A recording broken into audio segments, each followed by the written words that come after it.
जय हिंद साथियों स्वागत करता हूं आप सभी का अपने यूट्यूब चैनल पर। साथियों, आज इस वीडियो में हम आपके लिए आरपीएफ कांस्टेबल के लिए जीके जीएस के महत्वपूर्ण प्रश्न लेकर आए हैं जो आपके लिए महत्वपूर्ण होने वाले हैं। तो मेरे प्यारे साथियों, इस वीडियो को पूरा ध्यान से जरूर देखिएगा। आज की वीडियो के माध्यम से आप यह पता कर सकते हो कि आरपीएफ कांस्टेबल में आपसे कहाँ से क्वेश्चन पूछे जाने वाले हैं, कौन कौन से टॉपिक आपके लिए इंपॉर्टेंट हो जाएंगे, क्या आपके लिए सेलेक्टेड हो जाएगा, जिसे आपको इन बचे हुए दिनों में पढ़कर जाने से सीधा क्वेश्चन जो है आपको आपकी परीक्षा में देखने को मिलेगा। तो सभी इस वीडियो को पूरा ध्यान से जरूर देखेंगे। तो बिना टाइम गवाए करते हैं वीडियो को स्टार्ट। आपका पहला क्वेश्चन है, पांडुचेरी किस उच्च न्यायालय के अधिकार क्षेत्र में आता है। पहला ही क्वेश्चन आपके लिए इंपॉर्टेंट हो जाता है। ऐसा क्वेश्चन आपसे आरपीएफ 2024 में भी आपका एसआई एग्जाम में क्वेश्चन पूछा गया था। तो क्वेश्चन पूछा गया है, पांडुचेरी किस उच्च न्यायालय के अधीन में आता है। तो ये जो आता है मद्रास उच्च न्यायालय के आपके अंतर्गत आता है। ए विकल्प इसमें आपका करेक्ट जवाब हो जाएगा। बात करते हैं मद्रास उच्च न्यायालय से रिलेटिव कुछ इंपॉर्टेंट फैक्ट या आपके उच्च न्यायालय से संबंधित कुछ इंपॉर्टेंट फैक्टों के बारे में। बात करते हैं, पांडुचेरी जो आता है आपका मद्रास उच्च न्यायालय के अधिकार क्षेत्र में आता है। मद्रास उच्च न्यायालय भारत के तमिलनाडु प्रांत का न्यायालय है। तो ये भी क्वेश्चन आपसे पूछा जा सकता है कि मद्रास उच्च न्यायालय जो है आपके भारत के कौन से प्रांत का है। तो तमिलनाडु प्रांत का उच्च न्यायालय है। मद्रास उच्च न्यायालय की जो स्थापना की गई थी आपकी 1862 में की गई थी। इसी के साथ साथ जो आपके बॉम्बे आपकी और कोलकाता जो आपके जो उच्च न्यायालय थे उसकी स्थापना भी आपकी 1862 में ही की गई थी। अगला है आपका गुवाहाटी उच्च न्यायालय के आपके अंतर्गत जो आते हैं असम, आपका अरुणाचल प्रदेश, नागालैंड, मिजोरम न्यायालय का क्षेत्राधिकार आता है, आपको पता होना चाहिए। अगला है कोलकाता उच्च न्यायालय के अंतर्गत पश्चिम बंगाल व अंडमान निकोबार आपका न्यायालय का क्षेत्र आता है। तो ये भी क्वेश्चन आपसे पूछा गया है कि आपका अंडमान निकोबार द्वीप समूह का क्षेत्राधिकार किस आपके न्यायालय के अंतर्गत आता है। तो ये आपका कलकत्ता के अंतर्गत आता है। हैदराबाद उच्च न्यायालय में तमिलनाडु आपका तेलंगाना का न्यायालय क्षेत्राधिकार आता है। तो तेलंगाना का जो आता है आपका हैदराबाद में आपका आता है।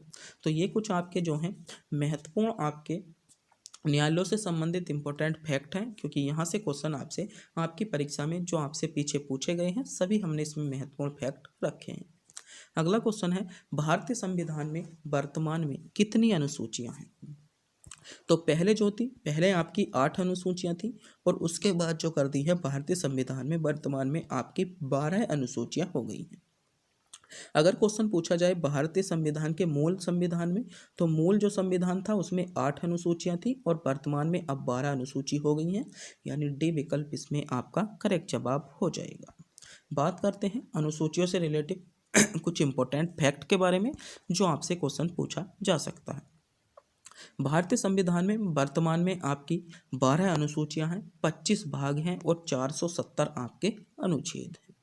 मूल संविधान में केवल जो थी आपकी 8 अनुसूचियां थी, 4 अनुसूचियां बाद में जोड़ी गई।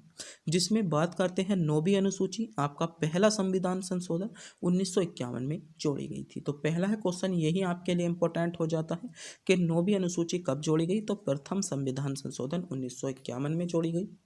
10वीं अनुसूची जो थी आपकी 52वें संविधान संशोधन 1985 में जोड़ी गई, आपके लिए इंपॉर्टेंट है। 11वीं अनुसूची आपकी 73वें संविधान संशोधन 1992 के द्वारा जोड़ी गई थी।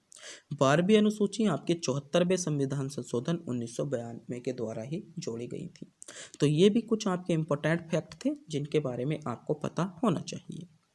अगला है, सूर्य के वातावरण का बाह्यतम परत कहलाता है। तो सूर्य का जो वातावरण होता है उसका बाह्यतम परत मेरे प्यारे साथियों आभामंडल कहलाता है। सी डी विकल्प के साथ आपका करेक्ट जवाब होगा।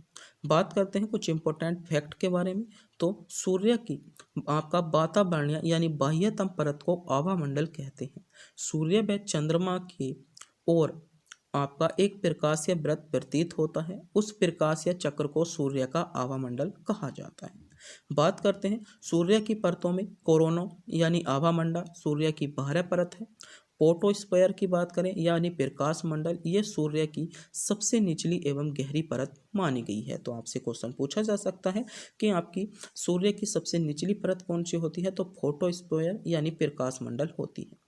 क्रोमोस्फेयर बड़मंडल की बात करें तो प्रकाश क्षेत्र और सौर संक्रमण क्षेत्र के बीच स्थित होती है। क्रोमोस्फियर यानी बड़मंडल, यही आपके लिए इम्पोर्टेंट है, आपके लिए इम्पोर्टेंट हो जाते हैं। अगला क्वेश्चन देखते हैं।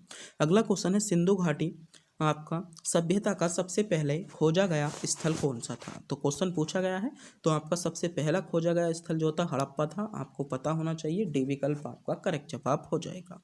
बात करते हैं सिंधु घाटी सभ्यता से रिलेटेड कुछ इंपॉर्टेंट फैक्ट के बारे में। सिंधु घाटी सभ्यता का सबसे पहला खोजा गया स्थल आपका हड़प्पा था। हड़प्पा स्थल की खोज 1921 में आपकी राय बहादुर दयाराम साहनी ने की थी। तो इम्पोर्टेंट क्वेश्चन है, आपसे क्वेश्चन पूछा जा सकता है। सिंधु घाटी सभ्यता का सबसे पहला खोजा गया शहर यानी हड़प्पा स्थल की खोज 1921 आपकी 21 में किसके द्वारा की गई थी। तो आपका राय बहादुर दयाराम साहनी ने इसकी खोज की थी।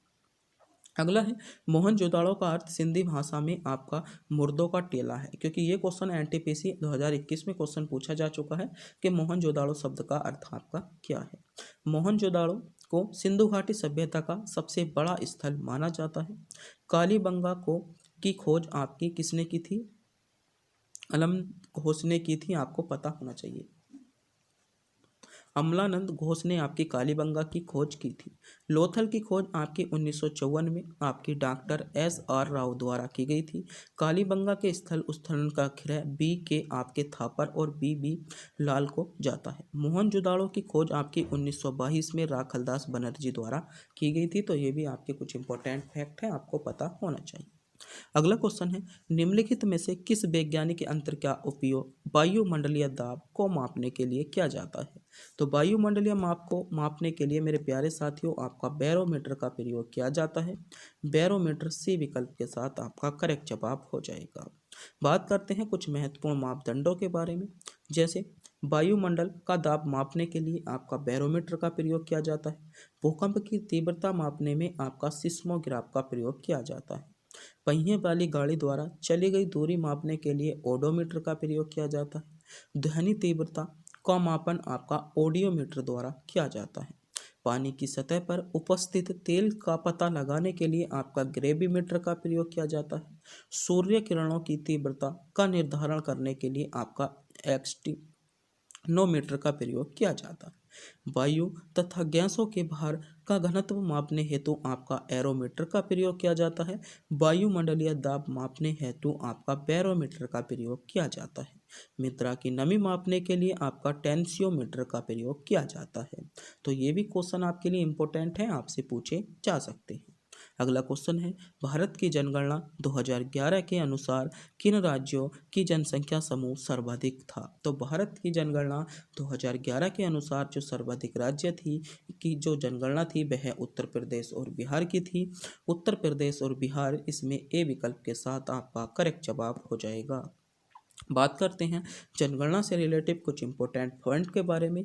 जैसे 2011 के अनुसार सर्वाधिक जनसंख्या वाला राज्य आपका उत्तर प्रदेश रहा था। सर्वाधिक लिंगानुपात और साक्षरता वाला दर आपका केरल रहा, जिसका लिंगानुपात आपका 1084 था।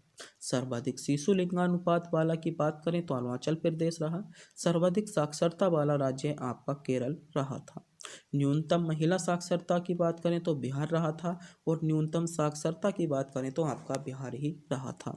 सर्वाधिक अनुसूचित यानी SC जनजाति वाला राज्य आपका उत्तर प्रदेश है।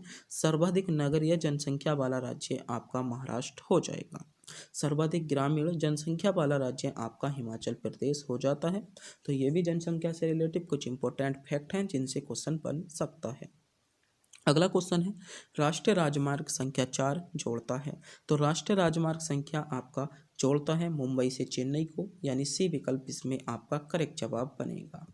बात करते हैं कुछ महत्वपूर्ण राष्ट्रीय राजमार्गों के बारे में। जैसे राष्ट्रीय राजमार्ग संख्या 1 ये आपका दिल्ली से पाकिस्तान की सीमा को जोड़ता है, आपको पता होना चाहिए, क्वेश्चन बन सकता है तो आपके लिए इम्पोर्टेंट है। तो राष्ट्रीय राजमार्ग 1 दिल्ली से पाकिस्तान की सीमा को जोड़ता है। राष्ट्रीय राजमार्ग 2 संख्या आपका जो जोड़ता है दिल्ली से कोलकाता को जोड़ता है। 3 की बात करें 3 आपका आगरा से मुंबई को जोड़ता है। 4 आपका मुंबई से चेन्नई को जोड़ता है। 5 की बात करें 5 आपका कोलकाता से चेन्नई को जोड़ता है। 6 आपका कोलकाता से मुंबई को जोड़ता है।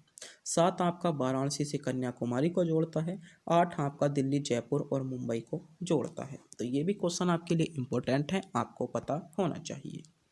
अगला क्वेश्चन है, पेंटागोनिया का मरुस्थल किस देश में स्थित है? क्वेश्चन इंपॉर्टेंट है, दावेदार है। तो पेंटागोनिया का जो मरुस्थल है वह आपका अर्जेंटीना में स्थित है। बी विकल्प आपका करेक्ट जवाब हो जाएगा। बात करते हैं कुछ महत्वपूर्ण मरुस्थल और देशों के बारे में। जैसे पहला है आपका सहारा मरुस्थल। सहारा मरुस्थल जो है आपका उत्तरी अफ्रीका में स्थित है, आपको पता होना चाहिए। अगला है आपका अरेबियन मरुस्थल, आपका अरब प्रायद्वीप में स्थित है, महत्वपूर्ण है। अगला है गोबी मरुस्थल। गोबी मरुस्थल आपका चीन और मंगोलिया में स्थित है। पेंटागोनिया मरुस्थल की बात करें तो पेंटागोनिया मरुस्थल आपका अर्जेंटीना और चिली में स्थित है। ग्रेट विक्टोरिया की बात करें आपका ऑस्ट्रेलिया में स्थित हो जाएगा। थार मरुस्थल की बात करें भारत और पाकिस्तान में स्थित है। आपका चिहुआन की बात करें मैक्सिको हो जाएगा। ग्रेट बेसिन मरुस्थल आपका उत्तरी अमेरिका में स्थित हो जाता है, जो कि आपके लिए इम्पोर्टेंट हो जाएगा। अगला क्वेश्चन है, सिक्किम, उत्तर प्रदेश, नेपाल, सिक्किम, उत्तर प्रदेश, पश्चिम बंगाल, उत्तराखंड, बिहार के साथ सीमा साझा करता है, यानी कौन सा देश करता है? तो इसमें नेपाल करता है। नेपाल आपका ए विकल्प के साथ आपका करेक्ट जवाब हो जाएगा। बात करते हैं नेपाल से रिलेटिव कुछ इम्पोर्टेंट फैक्ट के बारे में। जैसे नेपाल की राजधानी की बात करें तो नेपाल की राजधानी आपकी काठमांडू होगी। मुद्रा की बात कर लें तो नेपाली रुपया आपकी मुद्रा हो जाती है।